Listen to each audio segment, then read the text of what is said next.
We are working on a 68 Ford Mustang coupe. Just got it in epoxy primer. Just want to give you a quick tip.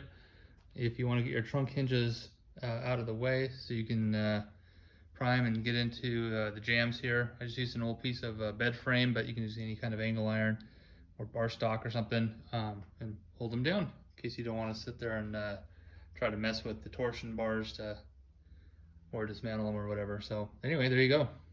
Be sure to check out the rest of the channel. We're just working on old cars here.